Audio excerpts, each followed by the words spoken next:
I know that you can do anything, and no one can stop you.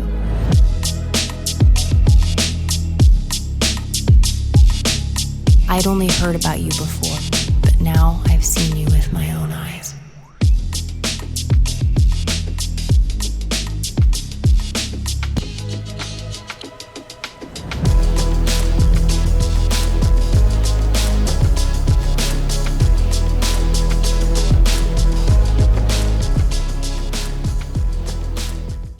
This is a time for us to stay connected to one another, and it is a time for us to stay on mission.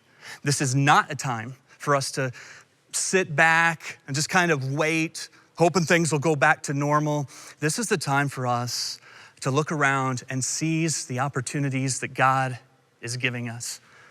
Because in the middle of this pandemic, I believe that He wants to unleash the full force of the church to love people one at a time. As you know, we are continuing to monitor both the when and the how of gathering back together in person. But I want to be clear about something. Make no mistake about this. We are currently pausing our in-person gatherings, not out of fear of catching a virus and not out of political pressure, so don't buy into that hype. We are pausing our in-person weekly gatherings for one reason. We love people. And we care about our community. Now, I can't wait until we can gather back together again. But instead of spending this time fretting over exactly which week that's going to happen, we are choosing to spend this time focusing on fulfilling the Great Commission. So let me be really clear. This is not a season where we are idling around the harbor, waiting for calmer seas. This is a season where we are going full throttle. We are raising the sails. We are catching the wind of the Holy Spirit as He is leading us into some uncharted territories. I can't wait to see what God is going to do in us and through us during this unprecedented time. And church, do not forget and don't doubt for a moment that the church is still the church. In some ways, I'm thankful that this church in this season is proving what we've always preached, that the church is more than a weekly gathering of people in a building. Because people sometimes say that about our church. They'll say, hey, yeah, at that church, it's a big church and people just go there to be comfortable or to be entertained, but they're not really committed.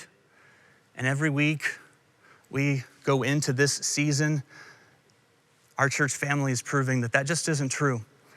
I mean, by the way that you are caring for each other, by the way you are engaging online, by the way that you continue week after week to give sacrificially, even though I know right now it's a little bit scary and the future's uncertain. I think about the blood drive that we had this past week at 5 of our campuses, and it was full. I think about the way this church is making sure that every food pantry in this state has food for people to eat.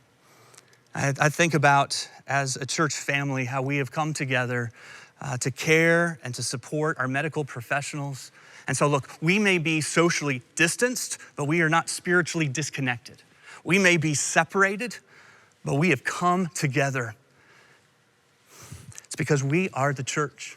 And the Bible says the gates of hell cannot stand against the church. And if that's true, then the virus doesn't stand a chance. So now is the time for us to lean in, right? Like during the season, we're not gonna step back and wring our hands and focus on self-preservation during this season.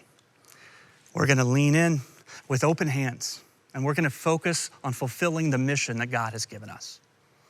This weekend, I'm starting a new series through the Old Testament book of Job. It's called Seeing God. And for the next 3 weeks, we're gonna study the life of Job, and here's what we're gonna discover together. That when everything in Job's life falls apart, in that moment, he sees God more clearly than he ever has before. And my prayer for us is that that would be true in our lives as well. When everything seems to be falling down around us, that we will be able to see God more clearly.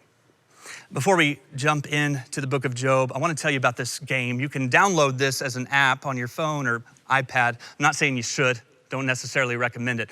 But the game is called Pocket God, and it's part of a genre of games called God games, where you get to play the part of God. And the way this game is advertised is, what kind of God would you be? And so in the game Pocket God, you get to play the part of God where you control everything for these islanders, primitive islanders that live on an island. And if you want to, you can make the sun come close to them and it burns them up, or you can pull the sun away and they freeze to death. If you want to, you can flick them off the island and they get eaten by sharks, or you can shake it and it's an earthquake. The point of this game is that you are in control. And if you want to torture them, you can torture them. But this game brings up some questions about the true God that I think some of us are wondering, even if we don't wonder them out loud.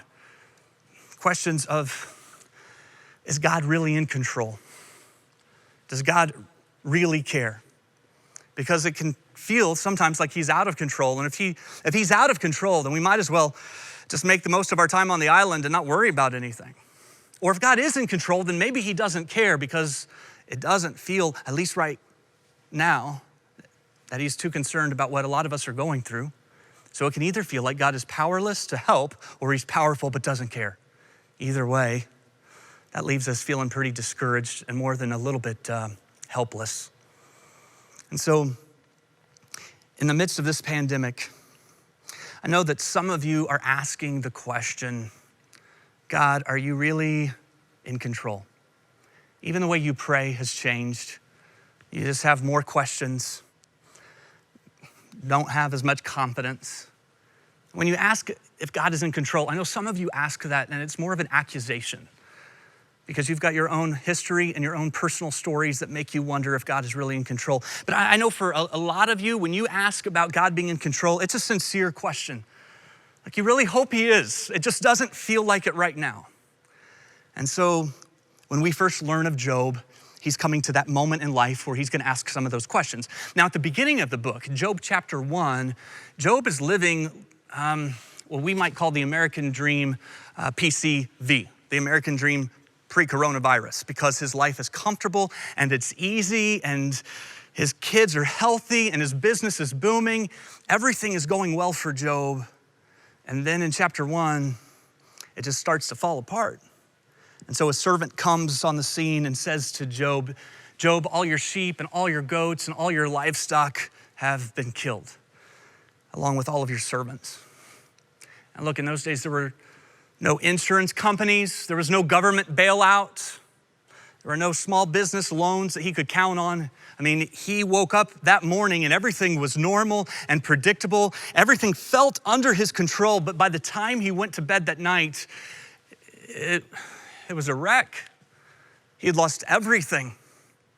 And he was probably at this place where he thought, it can't get any worse than this.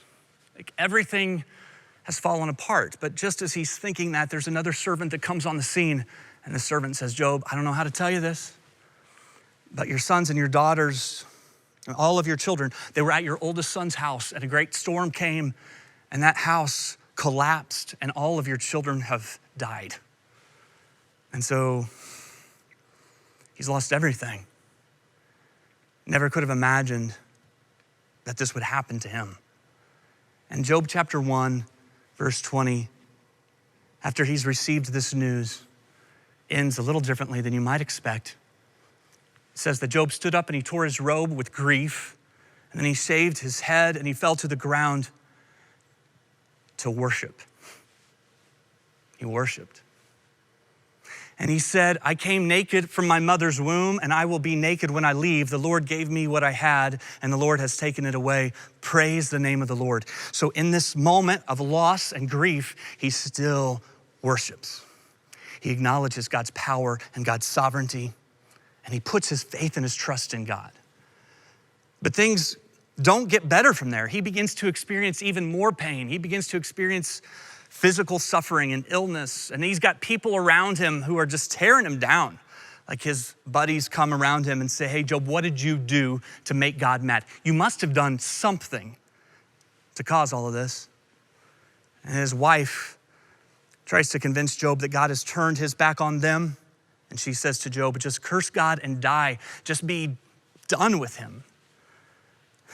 And so Job keeps his faith, but he starts to ask some questions. He begins to question God. God, do you really care? God, are you really in control? Do you see what's happening? Because it doesn't feel like it right now. A few weeks ago, I had you Google a picture called the pale blue dot. And this picture was taken at the edge of our galaxy, about 4 billion miles away from Earth. And the Voyager took this picture of Earth, and you can just see that in this picture, Earth is this dot in that ray of light.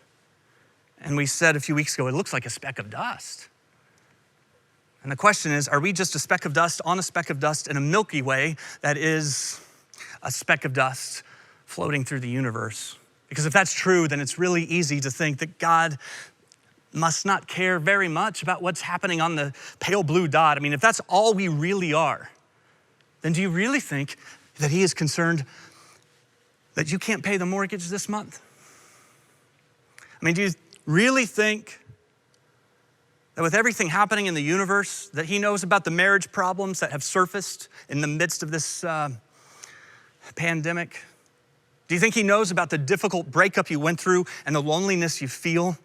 Or what about your kid's learning disability? You're not qualified to be a stay-at-home, homeschooling parent, but yet that's where you find yourself. Does God know? Does he care? And what about the pandemic?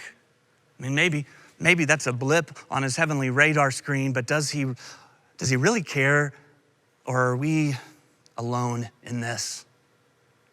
And I think these past weeks, we've been forced to acknowledge some things. We are more vulnerable, and we are more fragile than we would ever want to admit. And so Job asks God some questions, but I think he's asking him these questions not just for himself. I think he's asking them for you. God, do you really care about the cancer? God, do you really care about the unemployment? God, could you please just explain yourself to me? Could you just explain the infertility? Could you explain the child abuse?